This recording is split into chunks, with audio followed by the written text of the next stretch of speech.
Salve Maria, Jaqueline aqui para contar para você hoje a história de Santo Antônio de Categeró. Você já ouviu falar? Vou contar para você. Antônio, então, nasceu no norte da África no final do século XV. Ele foi vendido como escravo ainda muito jovem e ele se tornou um simples pastor de ovelha nas colinas da Cilícia. Lá, esse africano, despretensioso, às vezes chamado de o etíope, por causa da sua pele negra, ele era islâmico, porém começou a ter uma certa admiração pela fé católica, pela fé dos seus mestres. Ele era um homem muito simples, muito honesto, muito alegre. Ele cuidava dos rebanhos e ele não tinha malícia por ninguém, ele era muito bondoso. Ele mostrou caridade a todos que ele encontrou, especialmente com as crianças, que chamavam ele carinhosamente de tio Antônio.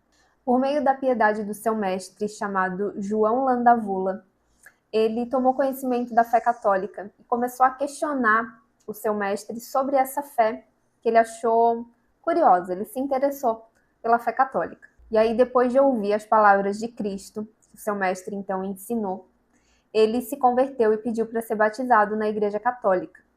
E aí, João, que era o seu mestre ali, tornou-se seu professor e padrinho. Desde o dia da sua conversão, Antônio, então, ele aderiu aos princípios da fé com um zelo ardente. Contemplar a vida e a morte de Nosso Senhor tornou-se a sua trégua.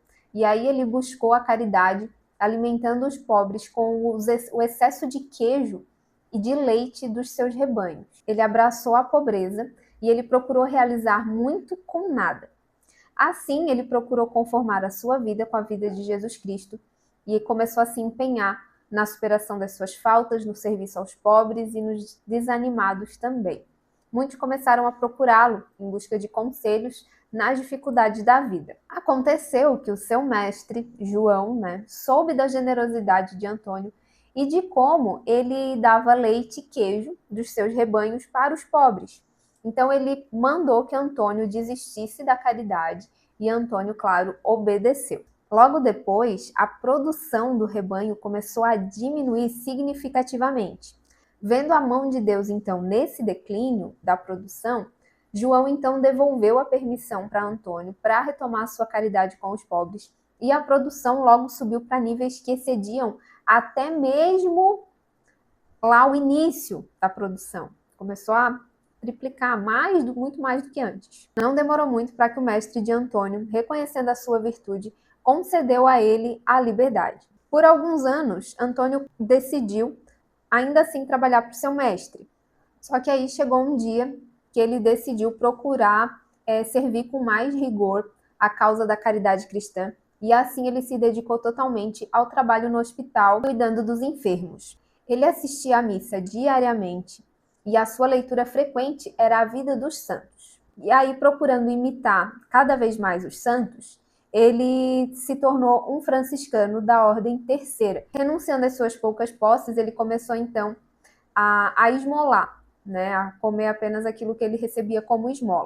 Ele redobrou os seus trabalhos nos hospitais, sempre insistindo que todo o bem que viesse de suas obras fosse atribuído a Deus. Finalmente, depois de muitos anos, ele se aposentou no deserto de Pisones. Lá ele se tornou um contemplativo e passou os anos restantes em oração e meditação como um eremita no deserto.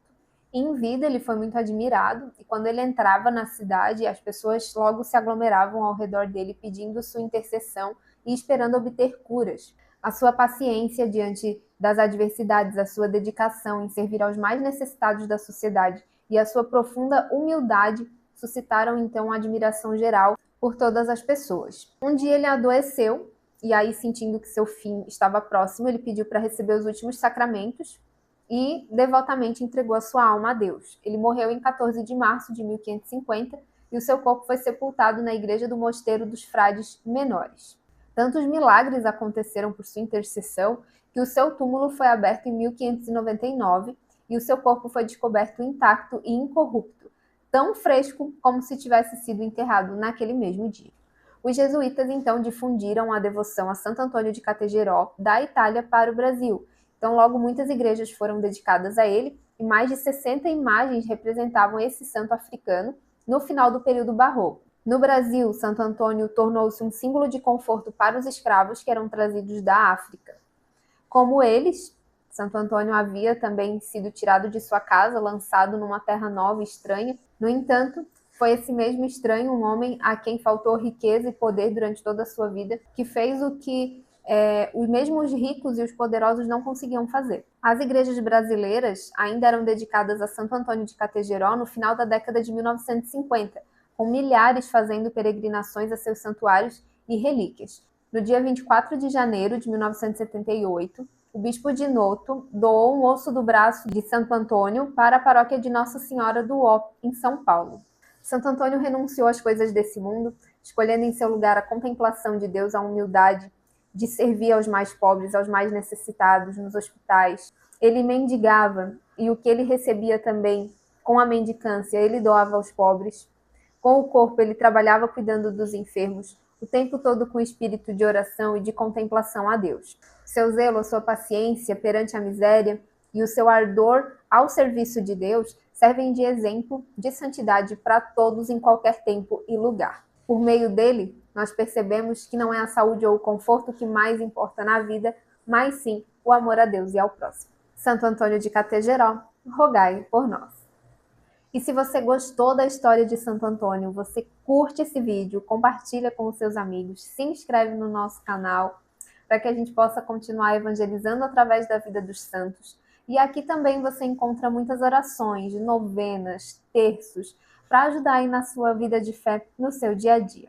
Até a próxima!